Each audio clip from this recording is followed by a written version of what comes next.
Welcome, Prem. You really don't need much introduction, but let me just share a little bit about your background and demonstrate why you're really the perfect interlocutor to have a conversation about university private industry engagement. So I believe you started your career at BBN, now Raytheon, and became the executive vice president of research around language well, it was language and speech, language, and computer vision. And then you moved from there to USC, where you were the executive director of the Information Sciences Institute and the senior vice dean for research at Viterbi. We have the Viterbi dean here in the audience, of course, Dean Janis Jorsutz. Then at USC, you began to work at Amazon, working on Alexa AI. And a few years ago, you had an amazing opportunity to join Capital One as their executive vice president over enterprise AI and as their chief scientist. So you have really gone back and forth between university, USC in particular, and private industry. And was wondering if you could just start by sharing your observations as to how the relationship between universities like USC and private industry have evolved over the years. Yeah, I'll say maybe we'll start somewhere in between,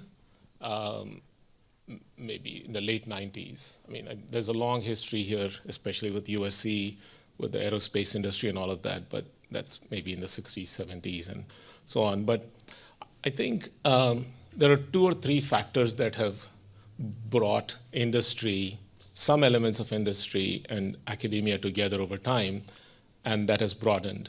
And one of those factors actually is DARPA, in my mind, because DARPA's model, initially they just funded principal investigators. They gave them several $100,000, which in the 70s was a lot of money, but they didn't really care about organizational affiliation. And as DARPA's track record grew and they were making real technological advances that could be translated into real world things that could make a difference, they started realizing that they needed industrial scale entities engaged in the DARPA mission.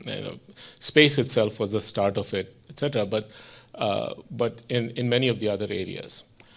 And so we started seeing these large companies come about, but those companies still needed the innovation engines to drive the core part of DARPA's mission. And so they were heavily reliant on academia for it for the longest time. So I think that's been one trajectory for seeding in a very systematic and sustained way. And that then started expanding into other areas. DARPA also, because in a sense, DARPA is the largest venture capitalist in the world. They get like $4 billion every year. They have to invest it in new ideas, and it gets replenished. They don't even have to go raise money from investors. The society gives it to them.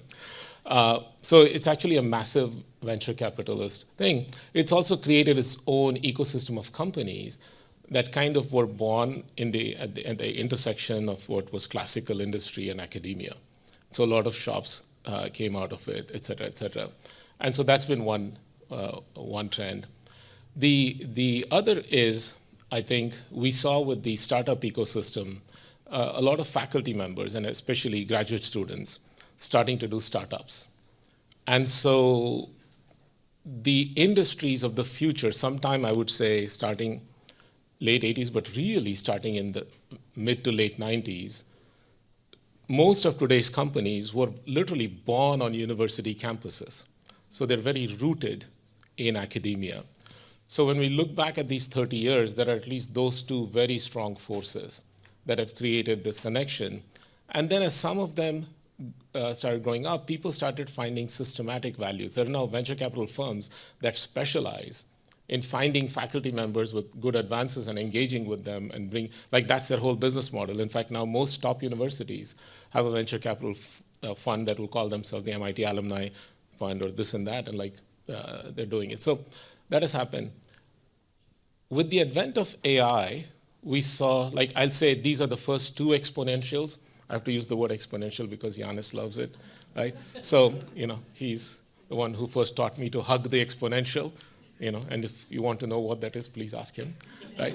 And so, but the third exponential in my mind was unleashed by AI. What happened was AI kept developing, kind of incubating in academic centers for a very long time.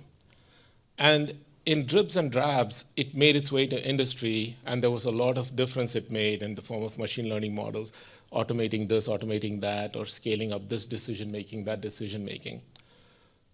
But with the advent of deep learning, so 2010, 2011, thereabouts, people started seeing real potential for transformation. We're now on the other side of it. We're actually seeing how it's manifesting itself. But back then, people didn't know how it was going to happen, but they started seeing the potential. So if you trace back to it, you will see a lot of top academicians actually went into industry. In fact, the exodus was so sudden and so large that academia responded by accommodating rather than lose this many people at once. And so those people got to keep their academic affiliations, whatever keeping meant, and then they were in industry, and so you still have that large cohort in there. I mean, even now, if you look around, people who have spent good chunks of time at Amazon or Google, etc. I'm just looking at those two gentlemen in the back. And so, but that has started. So I think all of this connection, what that unleashed this exponential, what made it an exponential, is that companies that couldn't get these top academics to come to them, like if you're a Google or a Microsoft or even Amazon, it's easy enough to attract academics to come to you. Even Dropbox did. They got Sergio and others from UC Irvine. Is that a whole host of other companies that are in technology said, I don't know if I can have credibility if I'm not able to attract my academics. In between there are some of us who said, gee, the seed crop, we're eating the seed crop. We still have a lot of hunger for the graduate students and everyone they're producing. So how do we make this kind of a flywheel rather than just an expeller, right, that somebody had fed? And so there's that one track of it that's coming. Then there's a bunch of other companies that just want the affiliation with the universities for various purposes, or whether it's their reputation or things like that. And so I think this is kind of the fertile landscape right now. Thing I notice is, I think there's tremendous latent hunger on the corporate side for partnership. And on the university side, I see a lack of understanding of how to structure your go-to-market to kind of find the pockets of those hunger and then start to grow them. But I think, like any efficient capital market, this one will clear itself in time. People will figure out on both sides how to make it happen. Let me ask a question. So traditionally, there have been concerns within academia about getting too close to industry, whether due to conflict reasons or other reasons. And I was wondering if you could talk a little bit about that, just to weave it into the historical context. And would love to get your thoughts. Is that still a concern, or how do people think about it now at this present stage? Yeah, I think it's still a concern, especially if you look into areas like medicine, etc., where the interpretation of results is often subjective. Like, even though you might have lots of quantitative data, what to make of it and how to judge it and how to judge its impact on the people from whom the data has been collected is still a subjective art. Right? The data doesn't answer the question by itself. And so people have to express an opinion. This is a safe treatment, or this is a safe protocol, or this is ready for market. And of course, there are lots of standards, etc., but there is still a fair bit of subjectivity. In those areas, I do think there is issue or ongoing concerns. But similarly, in the social sciences, what is the impact of technology? What should policy be to regulate these technologies? Those areas, of course, there's an inherent conflict. But in some sense, we're also, I'll just say this, I feel we're in a kind of,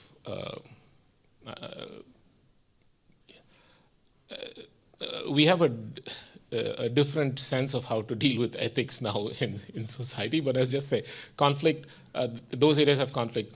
I've always thought engineering or like the pure sciences and engineering, are kind of unique in the sense that the data speak for themselves, the results speak for themselves. They have to work in the real world.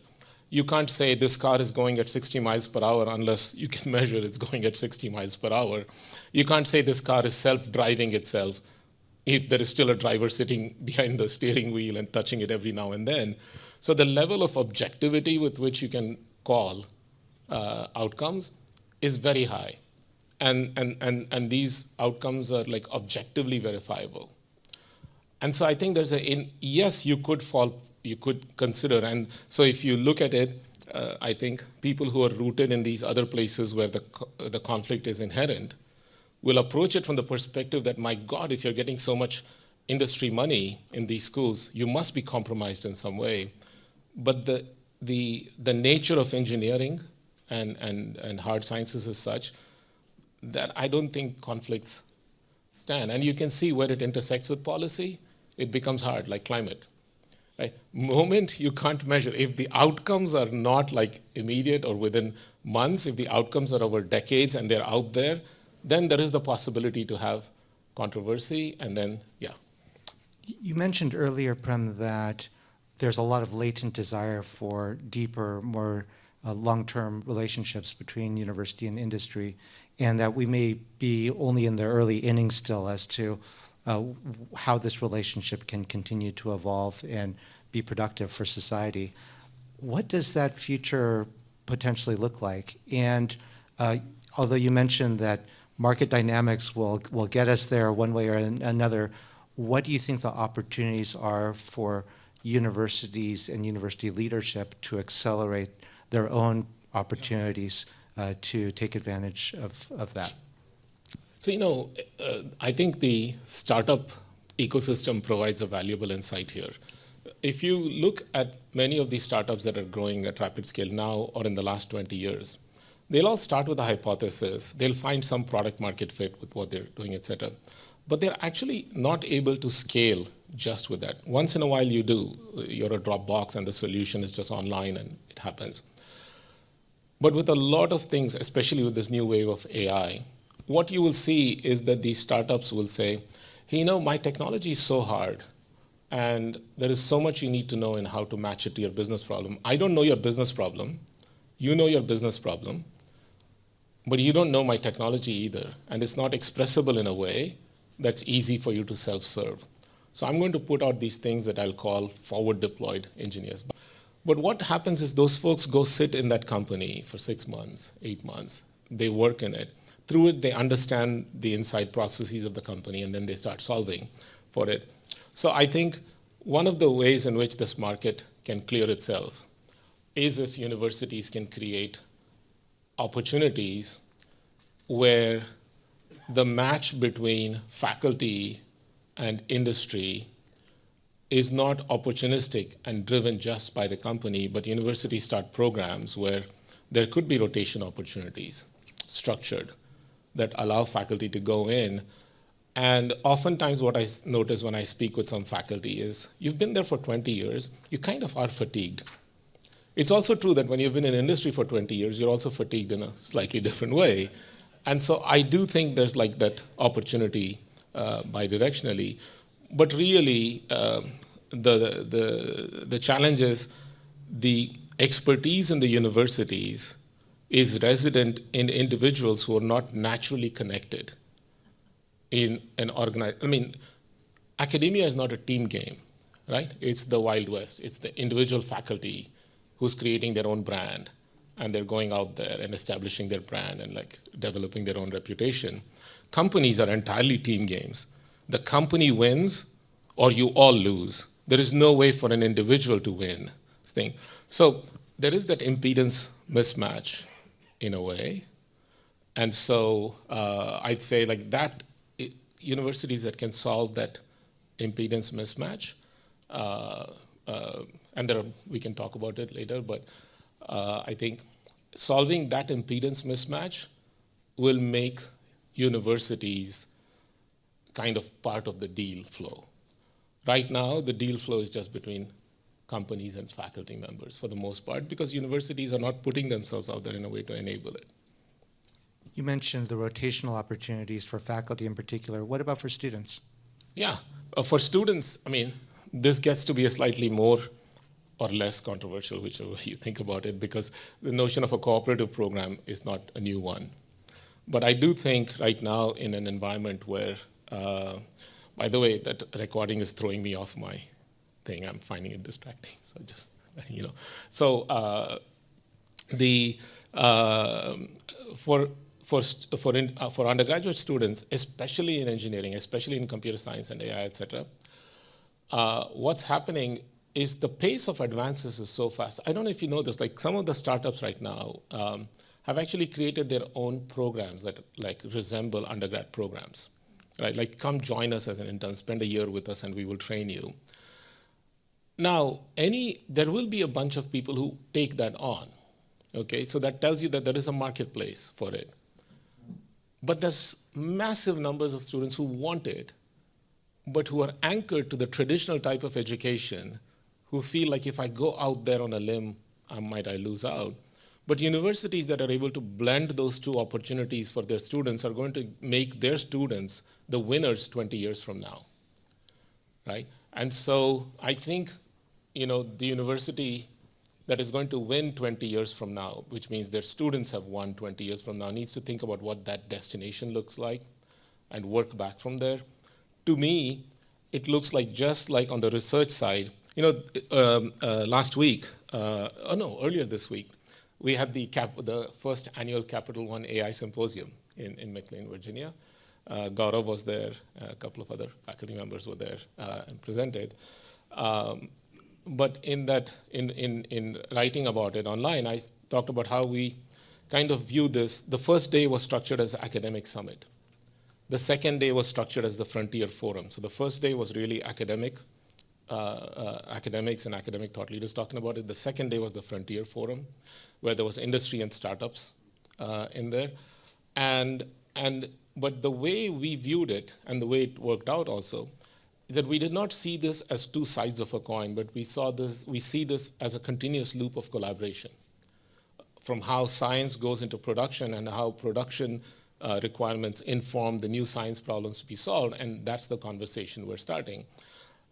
That is moving at different speeds in different areas of engineering, but I think in most areas of engineering that has accelerated to a point where I think students spending 4 years at a university at one stretch, I'm no longer convinced, you know, even though my 3 daughters will do exactly that, and so you could ask me to have the courage of my conviction, you know, to actually tell them don't do it, or you could ask, do they trust me enough to listen to me if I tell them that?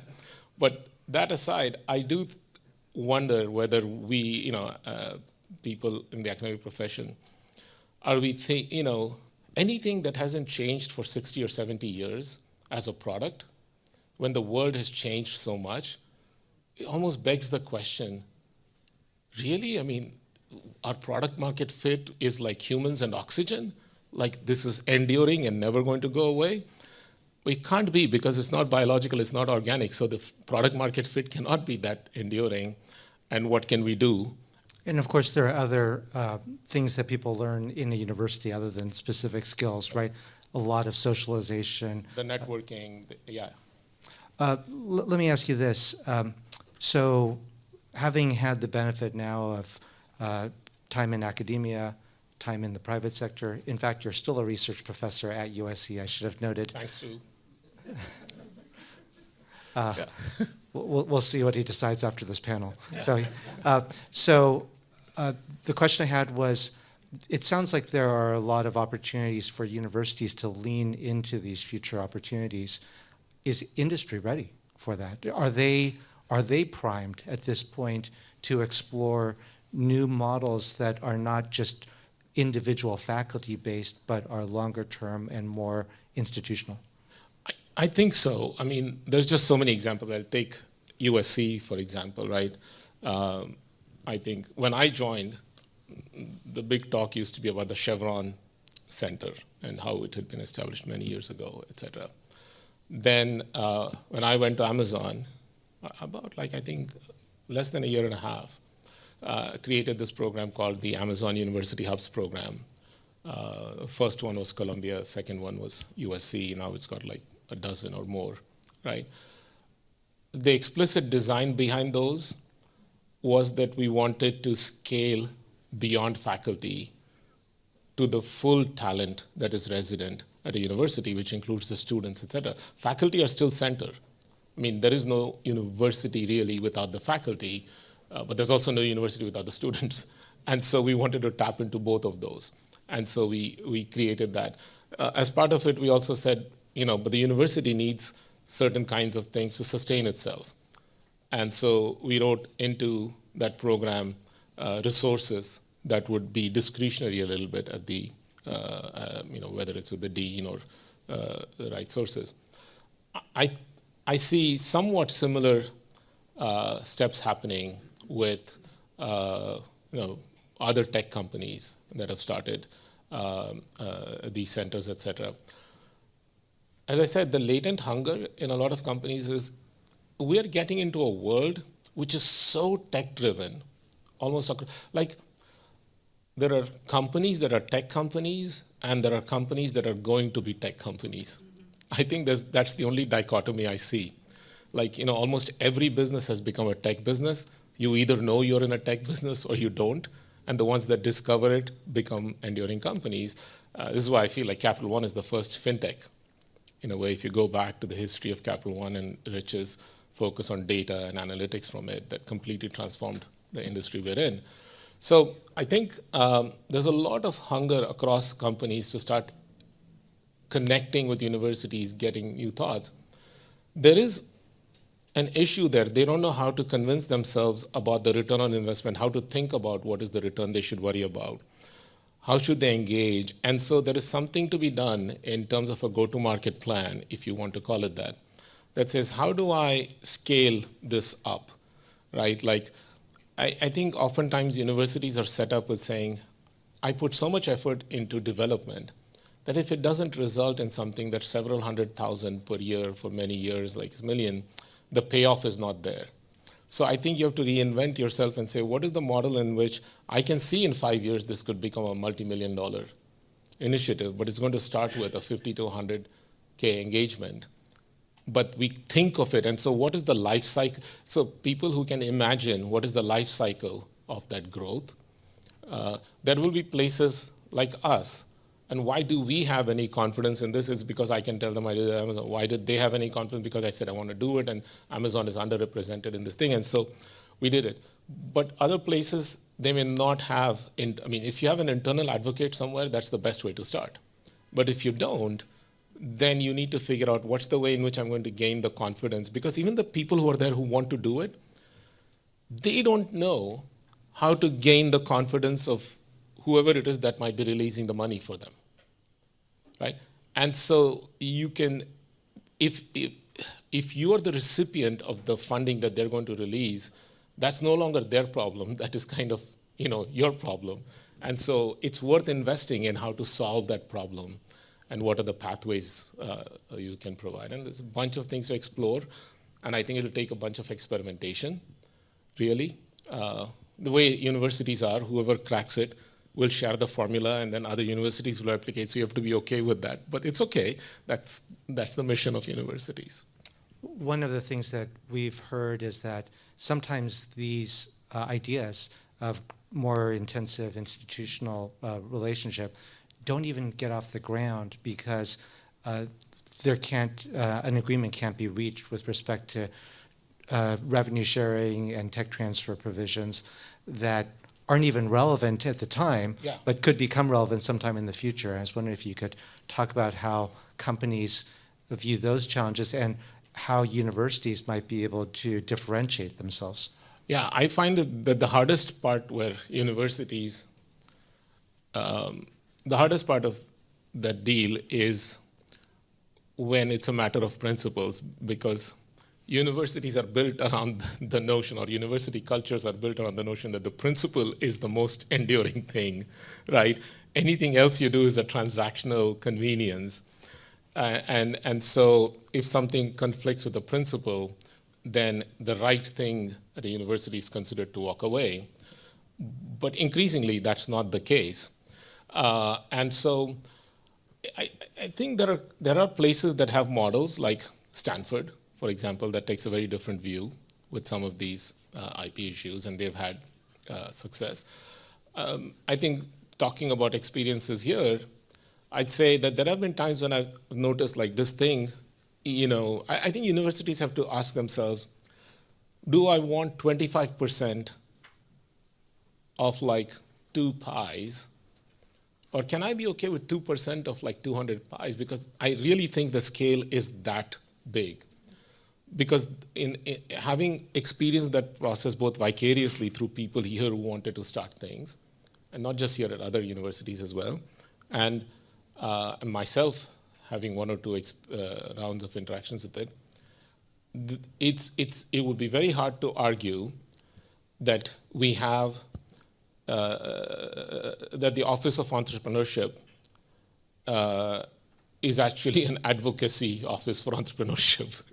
It's like extreme regulation, and like a preemptive, and this worry that I might give away the gold mine. So I wonder whether there are like reasonable agreements to be made where people say, look, you can go do this, and then write in things like, if it crosses this massive threshold, then I know there's a bunch of ways in which one could expansively problem solve for this, but the way it is right now, it's extremely hard, and that often also forces people to take like a year or 2 off and then go do it by themselves.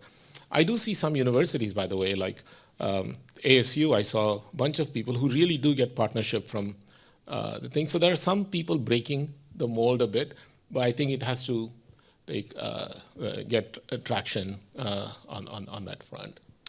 Just to kind of recap some of what we've talked about, you've talked in the past about the 4 R's as a way of kind of understanding the benefits for universities and private sector collaboration. I was just wondering if you could explain. Yeah. So in fact, this came about because as we were scaling the model at Amazon, I was trying to get other businesses at Amazon to participate because I thought this would be a big benefit for everyone to have this connection. And I said, but you're in a company and you can't measure the ROI of the money you're putting in using any notion of investment and return in dollars. So I said, what are the dimensions of this return? And so I put forth, first it was a 3R, then I made it a 4R model. But the 4 Rs are, the first one is reputation, right? Which means it becomes very selective in terms of the universities that you engage with.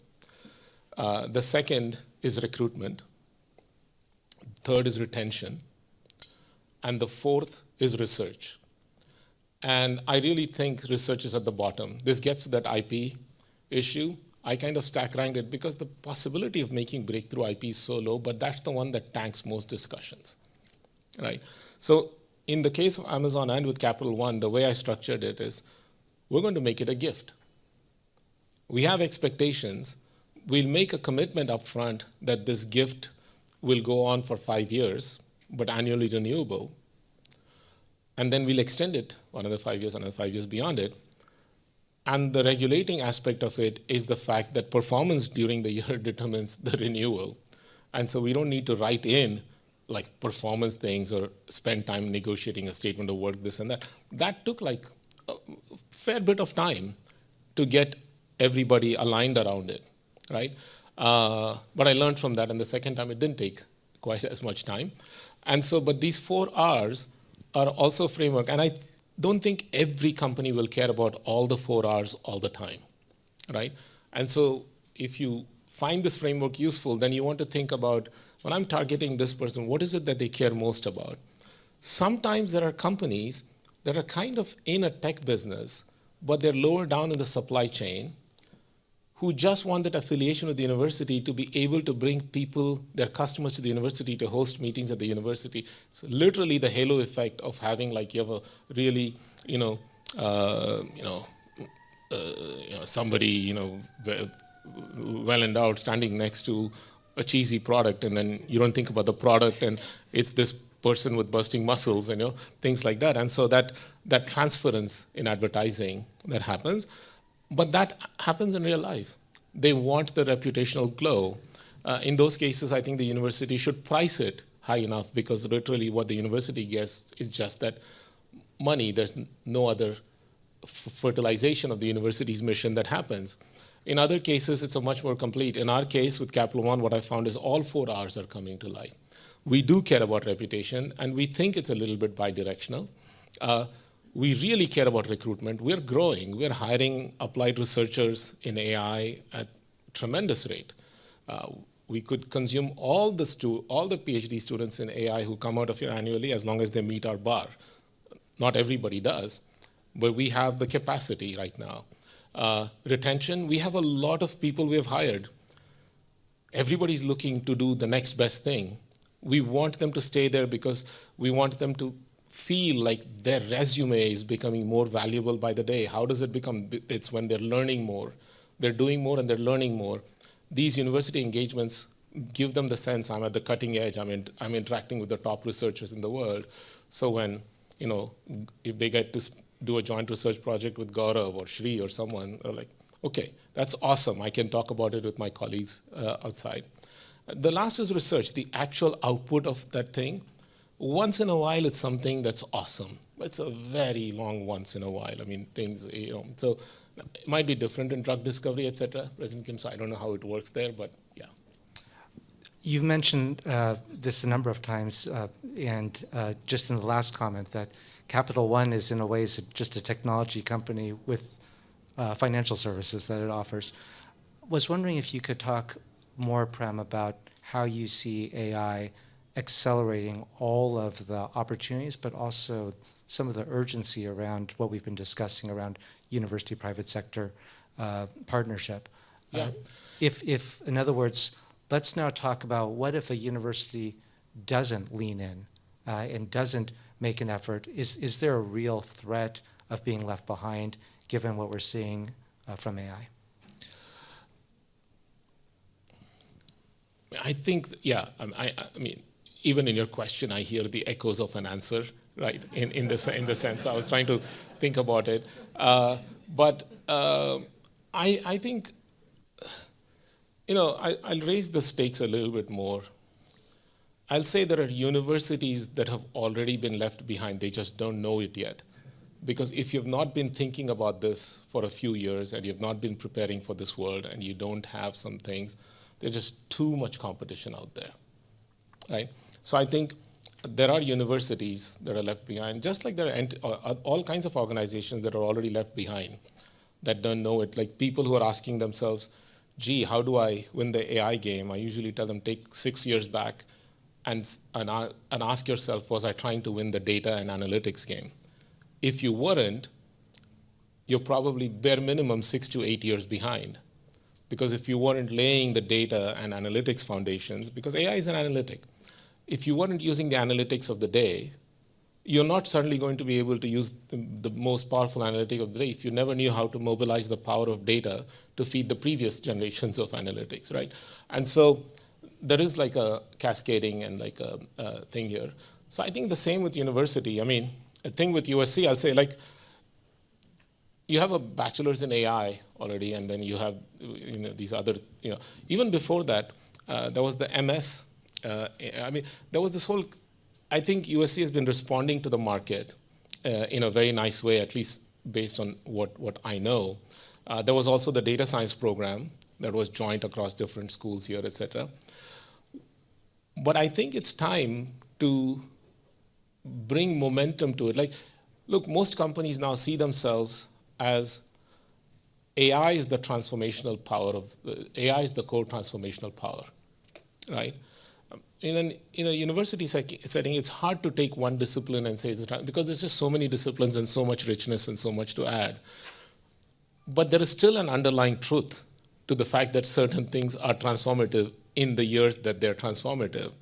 And so to me, the biggest challenge for the university is how to make sure all the constituencies are being carried along so everybody continues to feel that sense of relevance. But at the same time, there's a shared acknowledgement that we are in the thrall of this transformative thing. And how do we make sure we all take advantage of it? And as it turns out, if you're in, the age of rocketry, then those are the people who are the experts. If you're in the age of AI, the experts in that obviously need to be mobilized in the right way and leveraged so that the university takes itself to the next level and gets ready for the next wave, whatever that might be, right? So I do think, and in every part of it, from curriculum to learning modes, to the dissemination of education itself, like we talked about, is it 4 years at a stretch? How do you update curricula?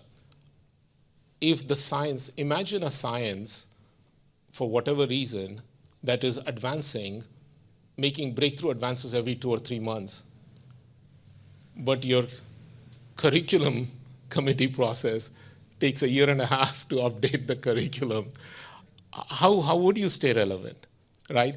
And so there are these stresses that are coming out in the real world that so when I think of it as like, education is an area where technology is not fully adopted, I think of it not as like in terms of disseminating grades or like online access, and it's more in the terms of the fundamentals of the core business. Is that bringing in technology? How can we update this curricula faster? How do we do it? And part of it is you have to create the culture for it. Culture is simply the integration of the individual, the collective thought processes of the community, the history of the collective thought process of the community. The community has to evolve. This is why I think that rotation program is important. You need to bring in the people who are innovating fast so they can come and say, but what are the enduring things? And the people who focus on the enduring things, they're going to those places, wait a minute, are we doing this thoughtfully? Are we doing this responsibly? We shouldn't be doing this just because we can. It might have impacts down the road. So that rotation, I think, is going to become more and more important. Prem Natarajan, thank you very much.